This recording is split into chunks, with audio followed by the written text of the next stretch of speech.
The views and opinions expressed on any program are those of the producers and/or the persons appearing on the program, and do not necessarily reflect the views and opinions of FRC Media, Bristol Community College, or the City of Fall River.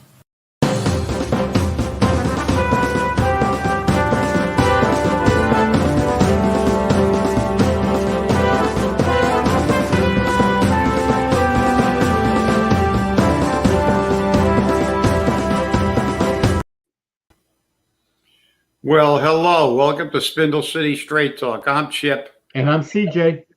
And it is Monday in the Riv.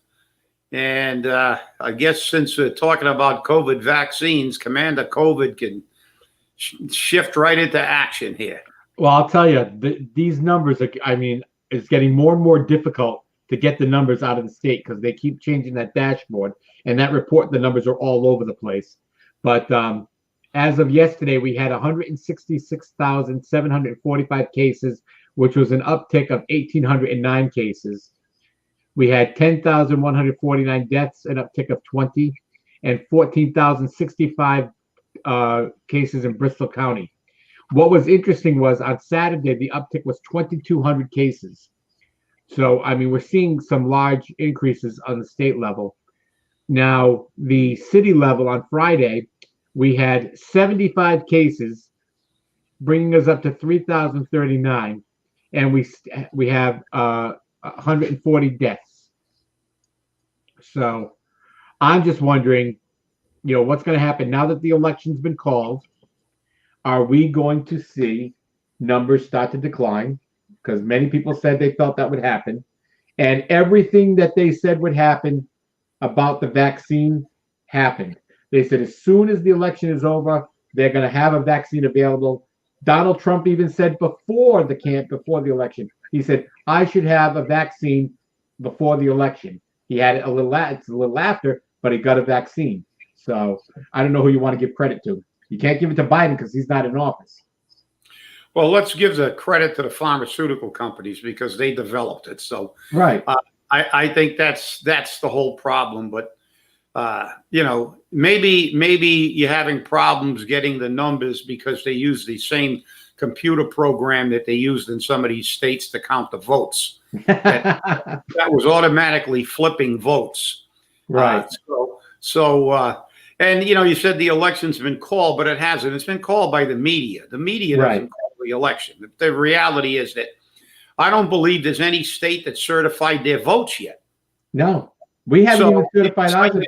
So you can't call the election because there are recounts going on in numerous states, and there's litigation being filed as we speak today in states, and there's already a Supreme Court order on Pennsylvania to segregate the votes, and that came in after Election Day, and about their action of the executive branch and the judicial branch taking over what the Constitution says has to be done by the legislative branch. So as usual, it's a mess. And now we're getting down to the Senate, and the Senate has that Georgia race next month, which is going to be critical. You're going to see hundreds of millions of dollars poured in. You're going to see every politician in the world going down to Georgia, and they are going to be beating the bushes. But I don't know if you saw it today, CJ, but I just happened to catch it just before I came over to get on the show. I guess Chuck Schumer gave the Republican Party a big gift. Couldn't keep his mouth shut. I guess over the weekend he was so euphoric because they won the presidency that he basically came out and said, we're going to win Georgia and we're going to change the world. And they said, what did you say? Well, we're going to change America.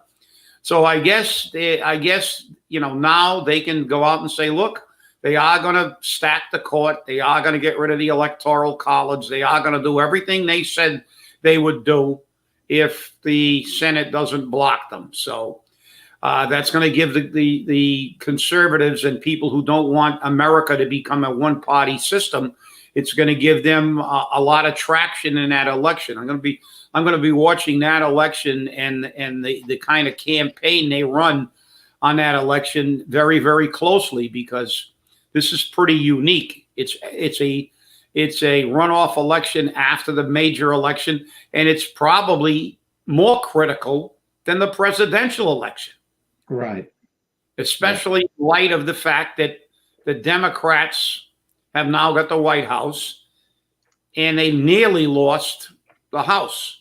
So if they win the Senate, they will have absolute control. And they've already said they're going to use that absolute control to change fundamentally the United States form of government. The judicial, the legislative, and the executive branch will all be political. Well, it's interesting because AOC went on the air, and of course she was touting her socialist propaganda, and she's looking forward to the Georgia race because she believes they're going to take Georgia. So she and Schumer are pretty much, on the same page. But what's interesting is they've been pushing for socialists, and one Democrat said it very clearly. One in the House, he said, "We need to get away from calling our form of government a socialist form of government. Socialist government is not liked by the people of the United States, and they will not tolerate it." And he's right. I don't think the American people will tolerate it. I mean, you have a vast majority which are on some type of social programs, but it's going to be interesting. Yeah, well, it's not only the United States, but throughout the world, nobody likes socialism, especially people who live in socialist countries. That's the reason they're all trying to get out. So that's the reason that when you talk to people who are here from Cuba or Venezuela or from Russia, they are adamantly opposed to the system because it's a oppressive system where they con you into thinking everybody is going to be taken care of, but that's not true. The people at the top get taken care of and have all the wealth, and everybody else is waiting for 2 weeks of bread. Go to let's see some video of a Russian supermarket. There's virtually nothing in them. That's why when people come from Russia and these other countries, they basically break down and cry when they walk into a supermarket because they've never seen this kind of riches. But that's what socialism does. It redistributes it. It's supposed to redistribute throughout the society, but it's been proven. What it says in theory and what it does in practice are two different things. Socialism has never worked anywhere in the world to the benefit of the people. It works for the benefit of the ruling class. Right. And that, and that's the thing people the Democrats aren't realizing, that people know about Venezuela. They know what happened in Russia. They know what's happening in other countries, and they see it. And the things that the Democrats are standing on for a socialist type of government is healthcare. Everyone will get healthcare. Well, just look at Canada.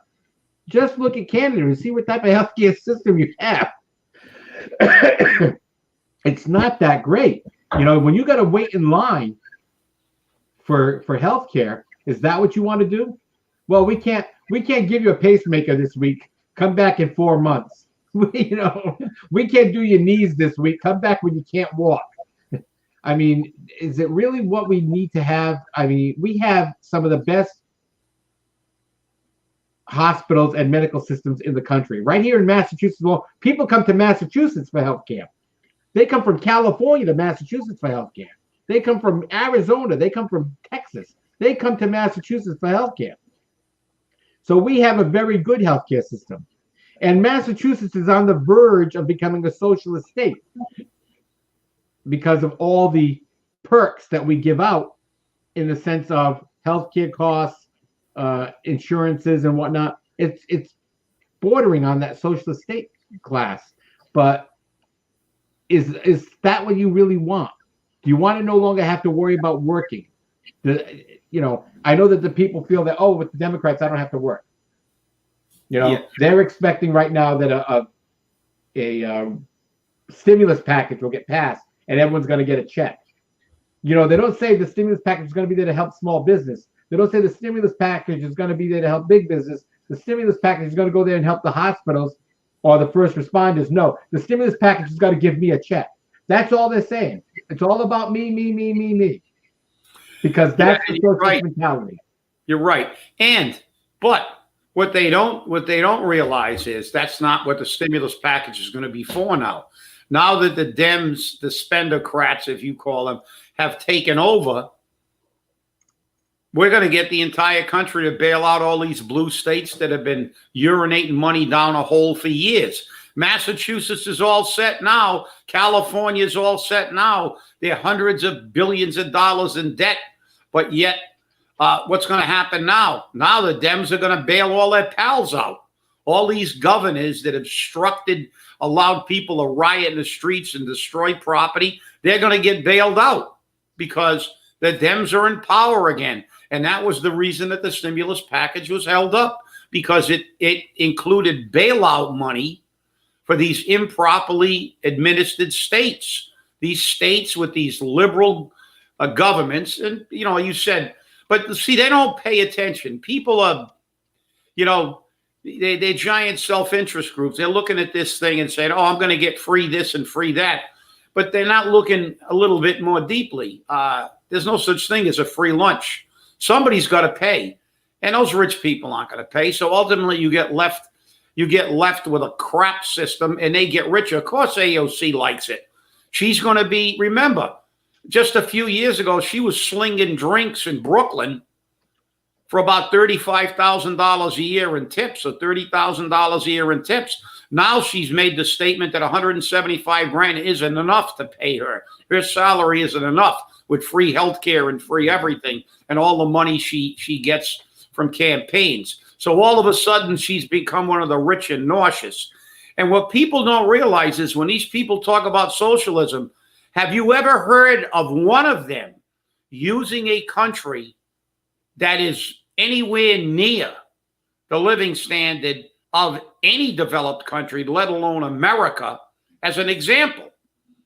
Have you ever seen one of these socialists turn around and say, you see, if we do this, we're going to be just like Venezuela? Oops, wait a minute. I didn't really mean that, because nobody wants to be like Venezuela.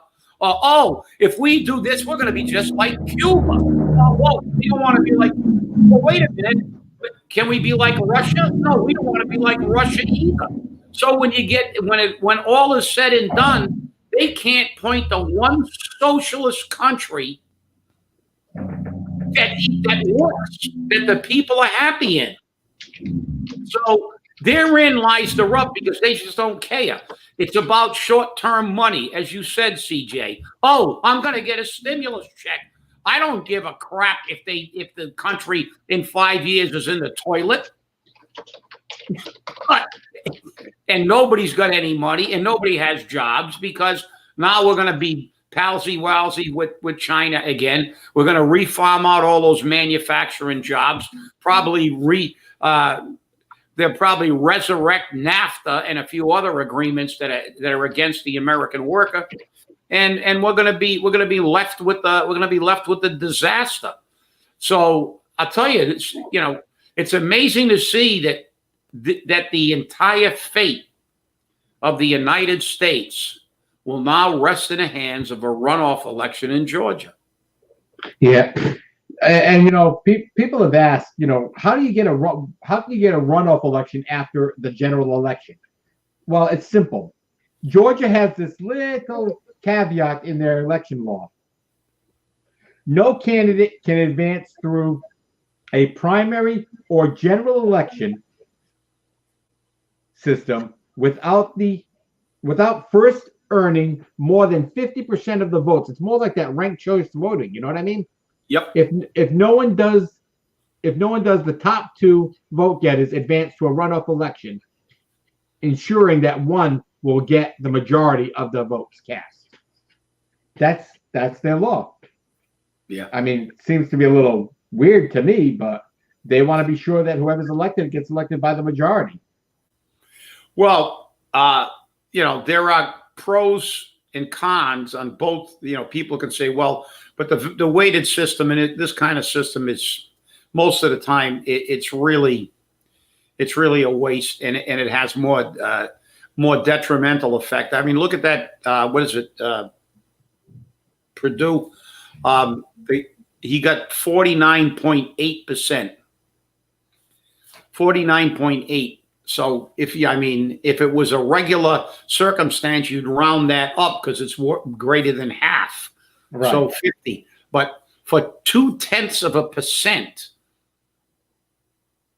he has to run off. And that's kind of weird, because just think of how arbitrary that is when it gets this finite.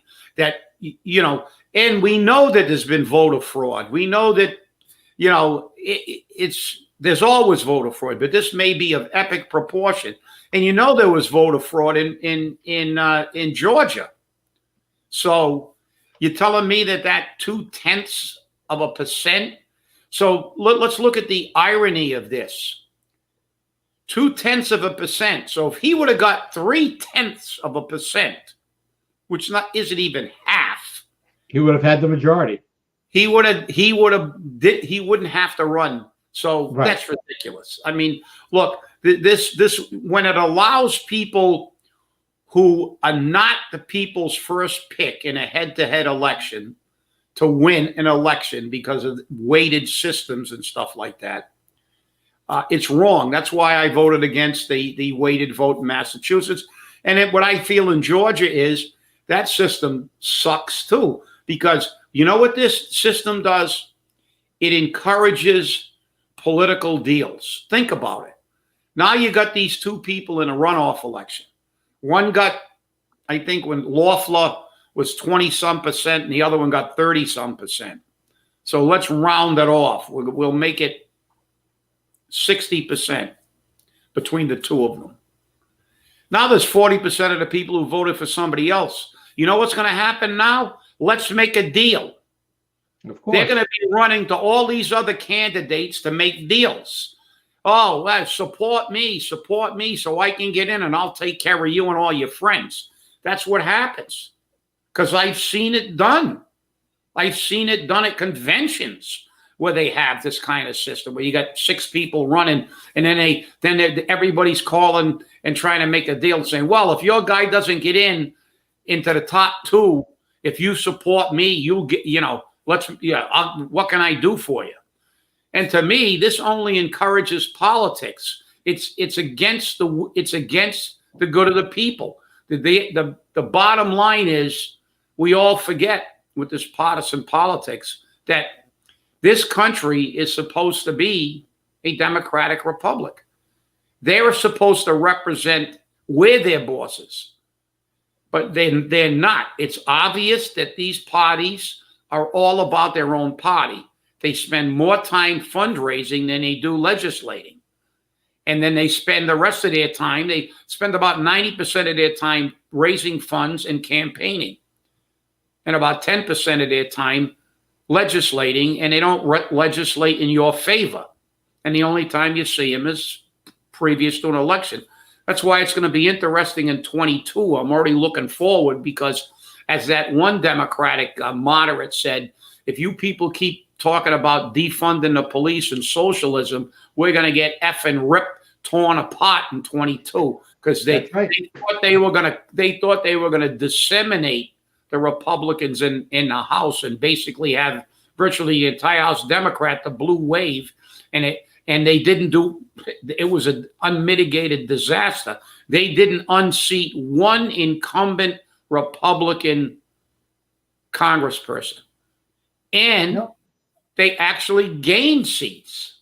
Yeah. And now it's going to be, what was the last count? 230 something to 219 or something. It's going to be pretty close, where if the moderate Democrats actually go along with the Republicans, because in their district they won't get reelected in 22, it's going to be very interesting to watch the House in the next 2 years. Definitely, definitely. But the thing that's going to get me is, as you're talking about the Great Blue Wave, it was Yeah. more like the Great Red Trickle. That's right. Exactly. That's It was the exactly. Great Red Trickle, Yeah. and you have to look at this, and I've been looking at it consistently. When you've got two seats in the Senate that can make or break the Senate majority being Republican. Because remember, now that Kamala Harris is vice president, or if she becomes vice president, once she sits in the seat in the Senate as the Senate president pro tem, and what happens is if there's a tie vote, she is the tiebreaker. So you know that if there's a problem, there's a problem. And if they got 50-50 split, that means the Democrats are in control of the House. And that's the way it is. So they definitely need to make sure that they get, the Republicans need to make sure they get 2 more seats to be Republican so they can maintain the House.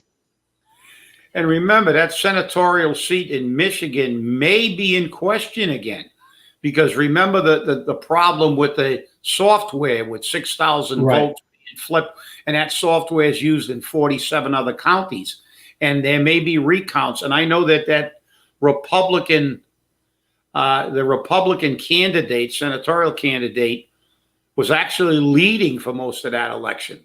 And if you look at the way the results came in, it was almost like the Biden flip, where they're saying, all of a sudden, all these votes came in after the fact in Pennsylvania and Michigan, which then Trump's leading. Then all these votes mysteriously are cast or flipped over by computer.